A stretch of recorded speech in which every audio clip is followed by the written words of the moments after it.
Hello, I hope all is progressing well. Welcome to I Don't Know, We Can Talk About It, where we discuss myriads of topics civilly, reasonably, and responsibly. My name is Kevin Dufresne. Our first topic is with regard to student gambling. Now, when an educational environment is to be addressing an area of life which connects to an economic reality in many ways, I think it's important to address how one may embrace the economic connections. Now, I'm not saying integrate gambling within an educational environment, though am engaging with approaching gambling with an open mind. There are people that make a living working in the gaming industry, considering gambling. And I think having pathways of education addressing the dynamics of gambling may prove extremely beneficial for individuals that may be looking for different comprehensions of employment atmospheres that may include elements of gaming that individuals appreciate. Now, this is not to only bring about the gaming realm in terms of the games alone in connection with betting, more so than to engage individuals with the reality that elements of gambling that individuals find intriguing may be intriguing through the dynamic of gambling, though may not necessarily be intriguing through a mathematical course. Herein is where the interests are important to acknowledge, where individuals are finding a way to appreciate an area that researchers examine and dissect to share, hypothesize, theorize about randomness, possibility. So I think educational environments may really embrace the dynamics of gambling that might be intriguing to individuals. What else are individuals observing?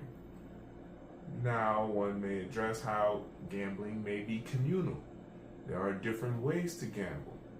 There are different ways to comprehend what gambling means to the different variety of games, communities, systems that integrate.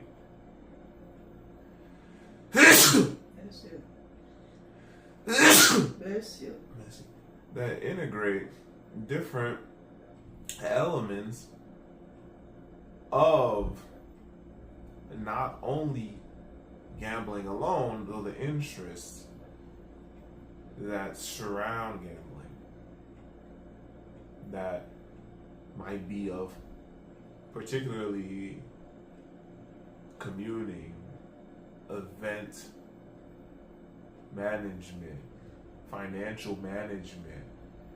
Not every situation is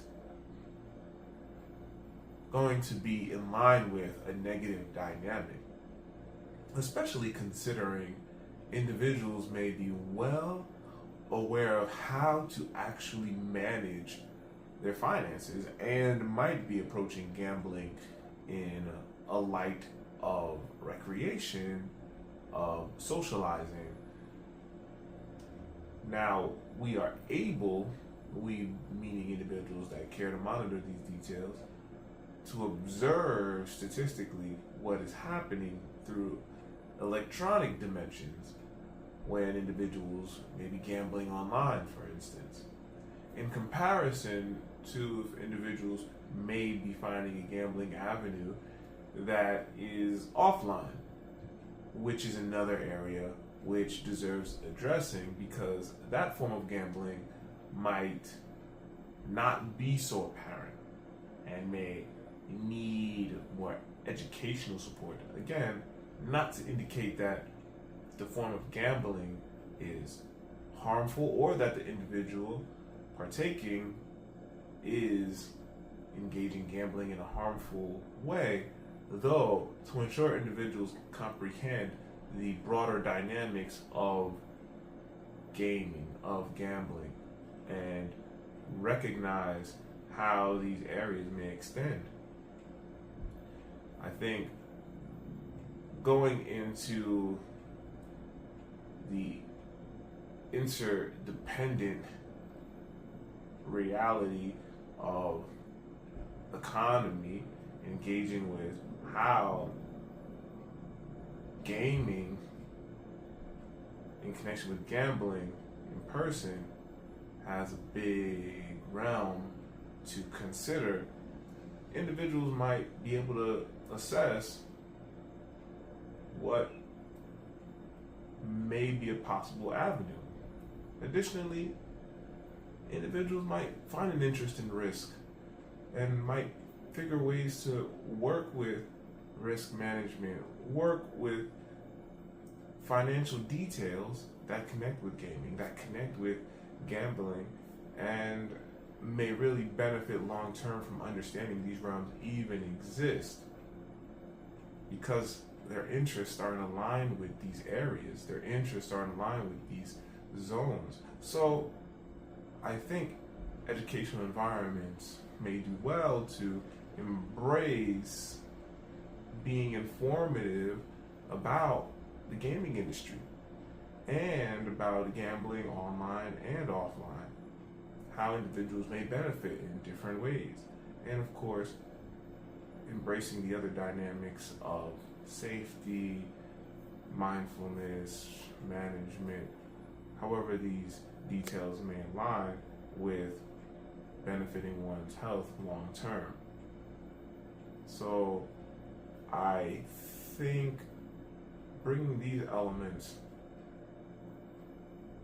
will really broaden perspectives, not only of individuals that may be gambling, though for individuals that are observing happenings of gambling and are wondering what's going on and what don't I know that might be beneficial, not just for the youth, though for my understanding as well.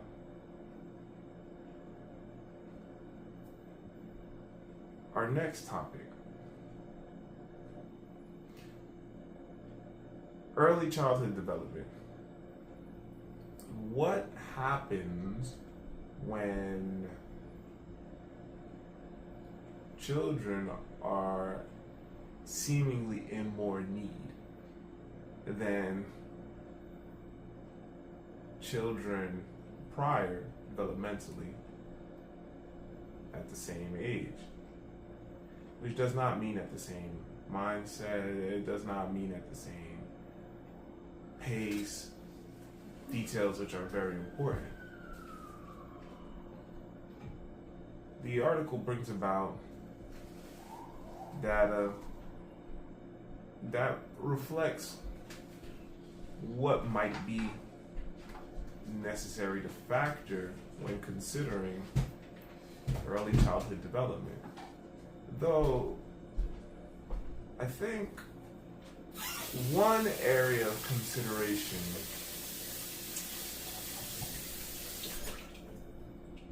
requires great attention, which is the developmental engagement outside of an educational environment.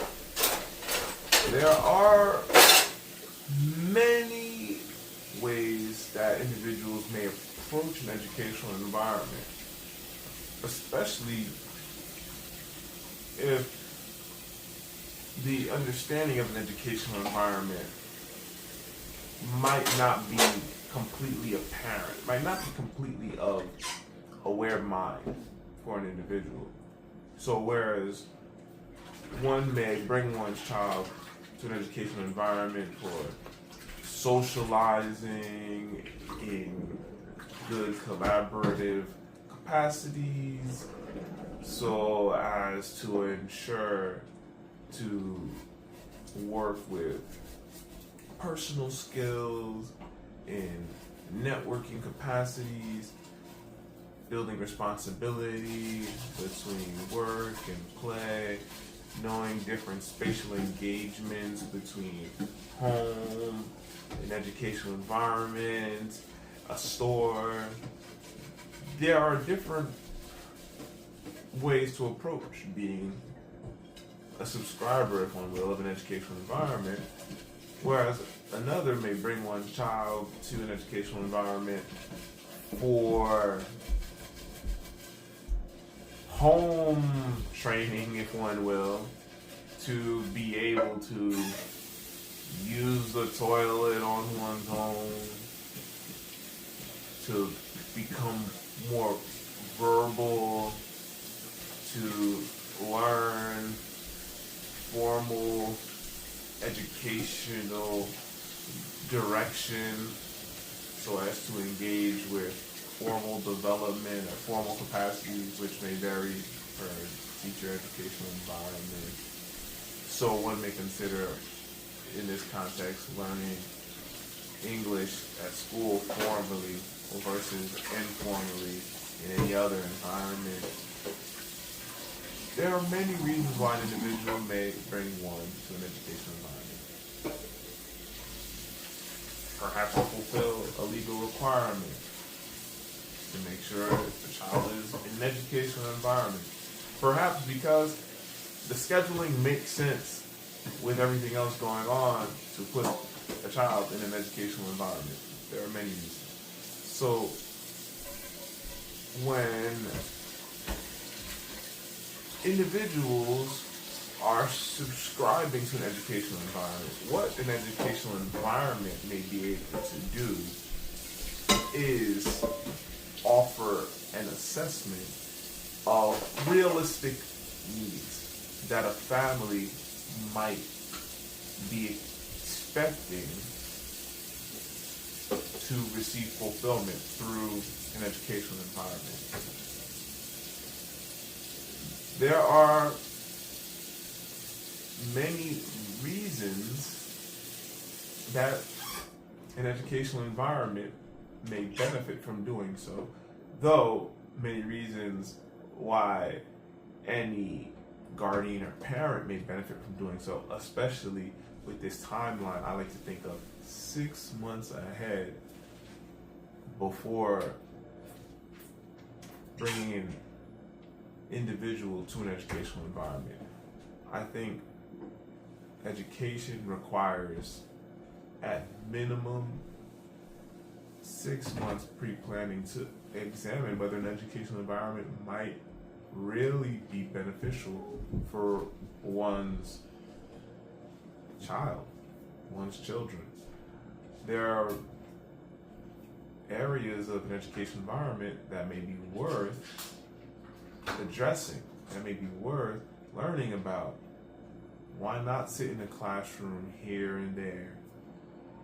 Why not volunteer here and there where one might feel one wants one's child or children to go? So these are elements that may factor into addressing how individuals may work with each other, educational environment, constituents, and soon to be parents that are looking to subscribe their children to the programming, the families. These elements all come together to bring about a broader awareness of the possibilities, though not only of an educational environment, though of a home environment. What else might be possible to ensure individuals are growing well, be with the present world? Spatial awareness is so important. So when the article mentions details that correspond with proprioception, spatial awareness, I find no surprise technology may be a potential factor. This situation of choice is always going to be present in life. What one chooses to eat,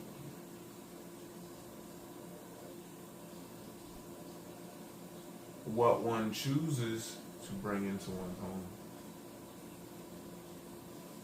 These are details that will affect the development of a human being. These details may seem minuscule because individuals can choose otherwise in ways that are beneficial to health long term, though if individuals are experiencing somewhat adverse effects from particular behavior, then individuals need to address what might be happening in the more popular areas regarding time, where one spends one's time more popularly, deeply. This does not bring educational environments out of the picture, though regards the reality that individuals are coming from a home environment, and the way technology is in use at home may differ than at an educational environment. Now, the other side is, of course, there are individuals that come from homes that are very supportive of healthful dimensions, that enter an educational environment, that might not feel the educational environment is suitable at their pace, may be somewhat advanced if one will, though may benefit in other ways. There are individuals that are coming from backgrounds of experience, social, educationally, through formal dimensions, all from home, entering educational environments that may benefit the individual entering by bringing the individual to a higher grade. There are many dimensions. So when individuals feel as though developmentally things are not progressing for a child, one may address these situations, again, I think, best and very mindfully in a personal space. So individuals may observe the child doesn't know how to tie the child's shoe. Why? Is someone always doing this for the child? How is the child learning? How is the child engaging with other human beings? These are all dimensions that in this modern age require particular attention, because there are other factors of technology that differ than technology prior, that affect individual development, and not everyone needs to subscribe to that technology. That's just a reality. So this article really ties in with many elements that individuals may engage particularly one step at a time, and may really focus in on what may prove beneficial for one's family, for development as human beings regarding one's child or children. The details are available through evidence to observe. The growth of the child, the growth of children begins before even the child or children really come into the picture. So, with the details available, one may address what will one do with one's choices. All right, it's time for some origami. Now, I have a square sheet of paper, so what's going to happen is there's going to be a folding the sheet of paper.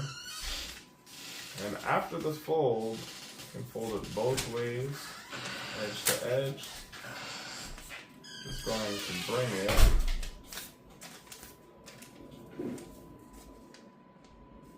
to another fold. Now the idea is to bring it to the fold that has the inner portion going in. So just bring it in, or you can just fold it in and make it happen that way. Okay, afterward you open it, and we're just gonna fold it in here. So we're gonna fold now the edge in, and we're gonna fold this edge in here.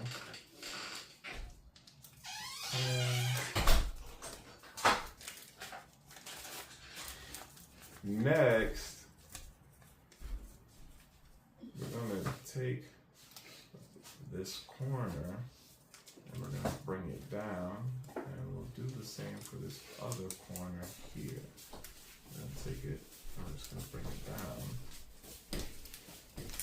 here. All right.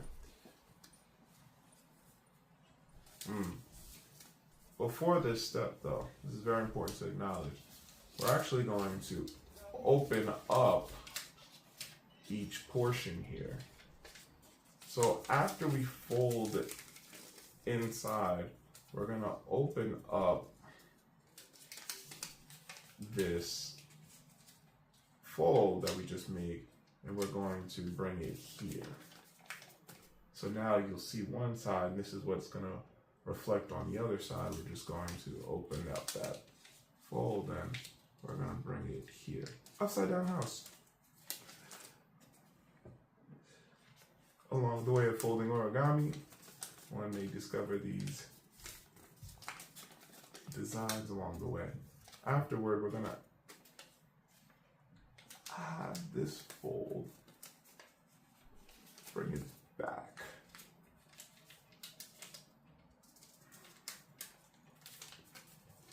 Okay. Next, what we're going to do is we're going to fold in each corner to the center on both sides.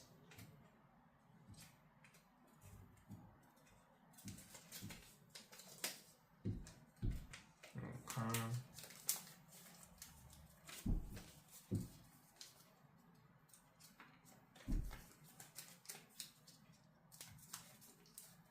And after this, we're going to fold each point down. So we'll just take this point and we'll fold it down. And we'll take this point and we'll fold it down.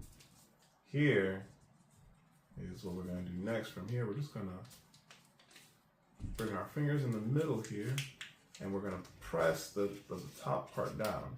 So we're pressing the top part down as we're also opening this middle from this opening portion. And so you can see both sides. That's the top part that we're pressing down, and then you can see the protrusion of the top part through the middle of the opening at the bottom. And we have our origami crown. Ta-da! And with this, you may think about how you may also bend the tips of the origami crown to be somewhat of a gesture hat. Though one way to get to the gesture hat just an idea that comes to mind from the Origami crown. Alright, I champion reading physical books. When an individual reads a physical book, there are a lot of health benefits, one of which the brain physically changes as one reads a physical book. Long-term health benefits from reading a physical book. Speaking of spatial awareness, so we're talking about All in Her Head. The book brings about a historical progression of medicinal development, really engaging the differences of research, of practice, professionalism, education, of the realms of medicine between men and women. The text breaks myths. The text acknowledges where research and medicinal progress is beneficial, and that there are many instances where old sentiments still exist in medicinal realms today that need addressing in modernity, though there are progressions in modernity bringing more awareness to women's health, bringing more awareness to medicinal elements of nutrition, of the human genome. Really mindful is the text about how efforts of a time prior are not to receive dismissing, though the individuals of which bring about these efforts, results, need a backdrop of details for individuals to better comprehend mentalities that might seem contradictory with medicinal progress, though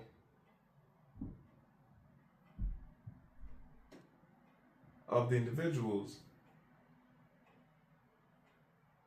outcomes assist with how individuals approach medicine and are comprehending what may be possible with medicine. I think the text is really bringing to attention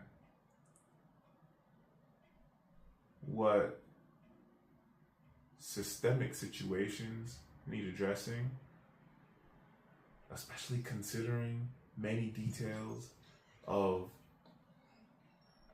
education may shift to be more beneficial to medicinal realms, especially considering